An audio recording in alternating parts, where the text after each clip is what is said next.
Hello guys, welcome back to our channel. അങ്ങനെ രാമഭദ്രന്റെ മരണവും മീനാക്ഷിയുടെ ദോഷവുമായി ബന്ധിപ്പിക്കുകയാണ് രാജലക്ഷ്മിയമ്മ. ഒപ്പം മീനാക്ഷിയുടെ ഓരോരോ കുറ്റങ്ങൾ പറഞ്ഞുകൊണ്ട് മാലതിയും രാജലക്ഷ്മി അമ്മയുടെ പിന്നാലെ തന്നെ നടക്കുന്നു. പിന്നീട് കാണിക്കുന്നത് ആഹാരം കഴിക്കാനായിരിക്കുന്ന മീനാക്ഷിയാണ്.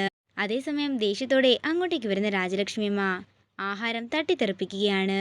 നിനക്ക് ഇവിടെ ഇരുന്ന് ആഹാരം കഴിക്കാൻ ഒരു യോഗ്യതയും ഇല്ലെന്ന് പറഞ്ഞുകൊണ്ട് മീനാക്ഷിയുടെ കയ്യിൽ പിടിച്ചു വലിച്ചുകൊണ്ട് പുറത്തേക്ക് തള്ളിയിടുകയാണ് രാജലക്ഷ്മിയമ്മ.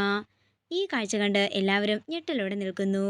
നീ ഇവിടുന്ന് എവിടേക്കെങ്കിലും പോയിക്കോണം, ഇനി മേലാൽ ഇവിടെങ്ങും കാണരുതെന്ന് രാജലക്ഷ്മിയമ്മ പറയുമ്പോൾ ജഗദീഷ് ദേഷ്യത്തോടെ പറയുകയാണ്.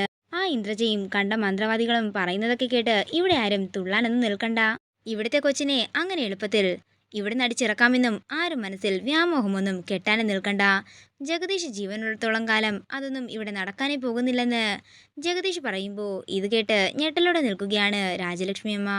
ഇതോടുകൂടി പ്രൊമോ വീഡിയോയുടെ അവസാനിക്കുകയാണ്. വീഡിയോ ഇഷ്ടമായെങ്കിൽ മറക്കാതെ ലൈക്ക് ചെയ്യുക, ഷെയർ ചെയ്യുക, കമൻറ്റ് ചെയ്യുക. കൂടുതൽ സീരിയൽ അപ്ഡേറ്റ്സിനായി മറക്കാതെ സബ്സ്ക്രൈബ് ചെയ്യുക.